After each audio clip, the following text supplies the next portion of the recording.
Thank you very much for the invitation. Now, my talk is actually following the presentation that you saw of Professor Dr. Simon Moraes, and it deals with the particulate matter, but not in the context of environment, but more from the occupational perspective, especially the talk that you heard, and it was dedicated to the firefighters. I put this information because when I started to work in this area, I wasn't aware, but it's important to clearly say that there are different categories of this occupation. You may have heard, and often you can see the difference between municipal and urban firefighters, but there are positions such as firefighter paramedic or firefighter who has the EMT responsibilities. Also, most of the countries have specific teams dedicated for safety and firefighter hazard in the airport areas. And the talk that you saw Simon already introducing and that we will deal with this is wildland or forest fires firefighters. Now, the important part that is really relevant is that every country organizes the categories of these different occupational exposures, let's say these categories differently. And usually the system from country to country is very different. So you can have countries that have specified teams, and you can have countries where the general firefighters attend different fires depending on the corporate organization. The part that has a huge implication is that if you consider that they are different categories, they have different occupational exposure, different contaminants, toxins, and because of that, they are different protective measures.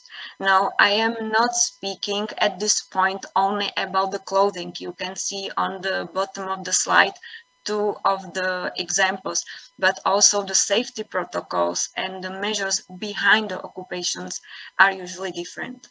And the part of our presentation that Simon already introduced was on the forest fires. I think this is more linked to the topic of the conference because the importance of forest fires in the last decades grow mostly because of the changes of climate change and the global warming. The issue is that the fires become more frequent, they became more severe, meaning that the individual incidents last longer, and also the forest fire seasons, which for some country is a period of the year when these fires are most likely to occur, became longer. For example, if I speak about Portugal, forest fire seasons a couple of years ago would be between May till the end of September. Nowadays, we speak about period between middle March till middle of October. And of course, the country that suffered the most, and I'm sure that many of you know this on media, are Canada, Australia, California, also in Europe. And for Europe, the ones that suffer at this point most are from Europe, especially Mediterranean countries. Now, you may think, okay, you are in Portugal, why should we care in Central Europe? But I found this information and this picture, which is very recent data from the European Environmental Agency. And on the picture here on the left, you see the current situation of the fire index, of the fire risk based on the current climate.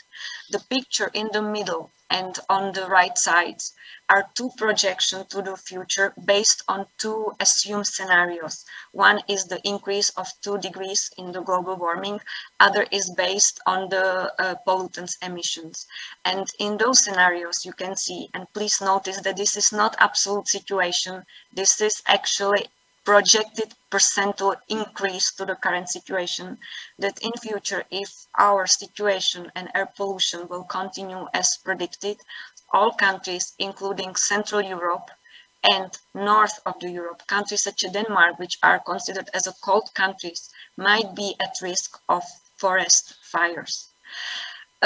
When we started to work in this topic, one of the parts that I need to address is that the trend of forest fires, while in the long term is increasing, is changing from year to year. And this is what, on the logistical point of the view, complicates the research. I've put here some information, which was the 2017 situation.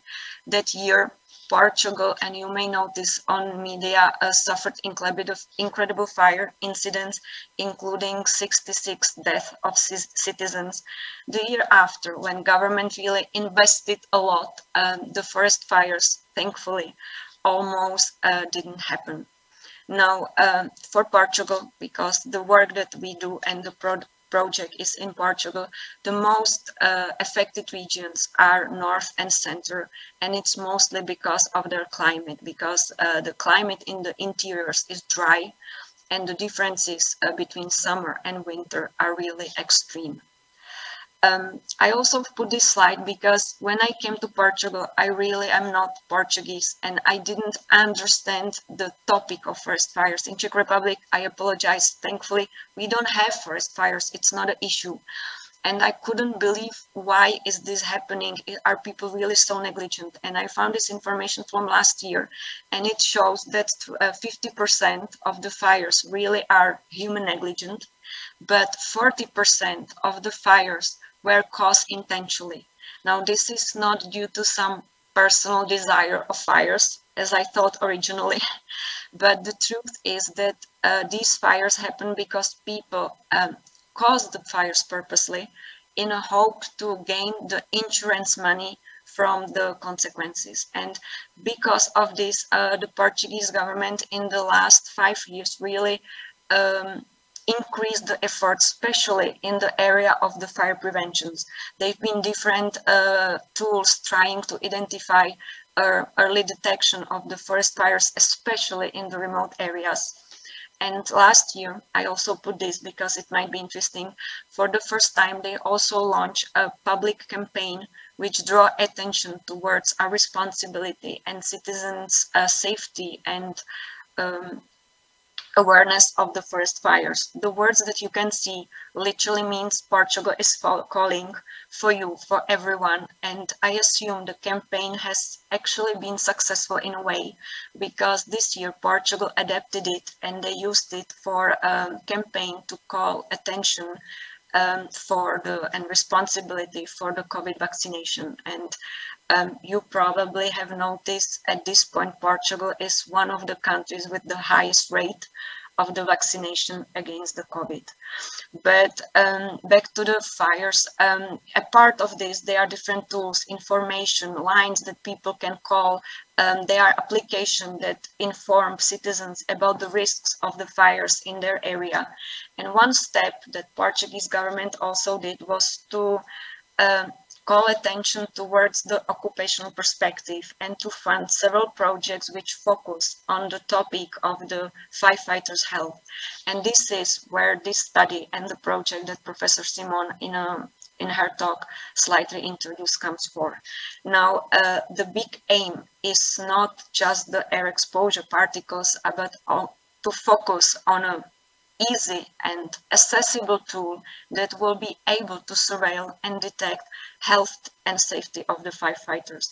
Now, the biomarkers in this context has a huge advantage because air exposure for firefighters population is a very difficult topic to identify, as I will speak later. Now, I will slightly speak about the structure of the projects because lots of we did is based on the projects itself. So as Simon mentioned, it's done in Bragança.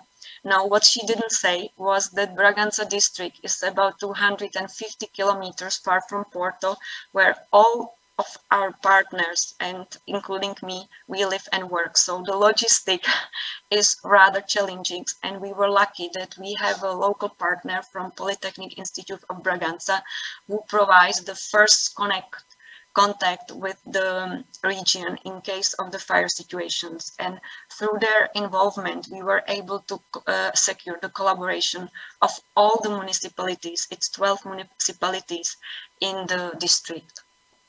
When the study started, the first step is, of course, to characterize your population as well as it can be done. Now, we wanted much more information than just personal information and some health. There were questionnaires on sleep, stress, etc. The team that was involved in this part was National Health Institute of Porto, and all the questionnaires that they use are already scientifically established and internationally used questionnaires that are only adapted for Portuguese population.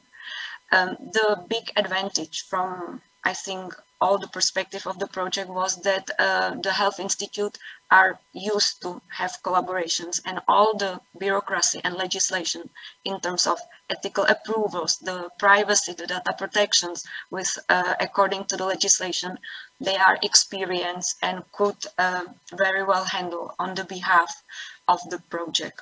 Now, at this point, as the project is going, up until this point, we've secured collaborations of 180 subjects, and they are both professional firefighters and volunteers.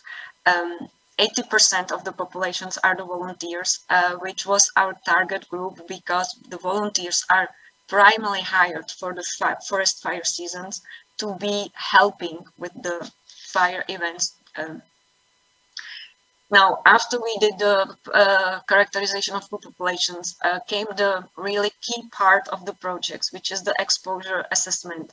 Simon already spoke about it, but the truth is that the biomarkers of these projects far exceed just urine. The project itself collects samples of also dermal swabs, both face and neck, but also blood. We do swabs of the buccal cells, and also our colleagues did some assessment of cardiac respiratory parameters. This year, I need to say that the focus was really the cardiac health. Next year, we are also hoping that it will be possible to get more information on the biomarkers in the exhale health. And the structure of the project is that all this exposure assessment is done in all the subjects during the fire seasons, but also in the period before and all the period after. So hopefully we will be able to follow each individual during the changes of the season. The last step that we did, and this was where it comes to the particle, was also to characterize the exposure, the air exposure of the firefighters. And because this topic was done in collaboration with the partners, we used, and to support also the biomonitoring, we used two types of sampling. The first one was personal exposure assessment, when all the individuals use a personal samplers, a small pump with a collector for PM 2.5, which we then will use for further chemical characterization. And the second part was to also do the stationary sampling. Now, this step is done especially in the pre-fire and post-fire season. And we try to gather as much information as we could about the particles, particle concentration, different fractions, particle number concentrations. We were also able to obtain data on the particle distributions, which we thought would be very relevant for especially the indoor environments. But we also did sampling of gases. At this point, we were especially interested on total volatile organic compounds. And I should say that the sampling was done when were done the collections of the biological sampling. So it consisted of 1 day of the working at the fire station.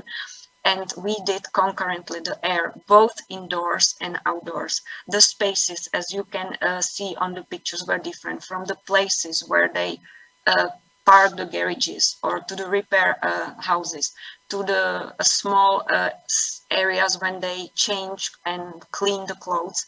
For indoor, at this point, we focus on the common living rooms. At this point, we didn't address the sleeping areas because this is the pre-fire season, and as the risk of the fires were lower, actually these spaces were not used very frequently. And for the very small presentation that I put are the first results that we were able to obtain from the first pre-fire seasons that was done actually this year. Now, we didn't know very well what to expect, because if you think about the exposure of firefighters at the stations, there are not so many scientific data.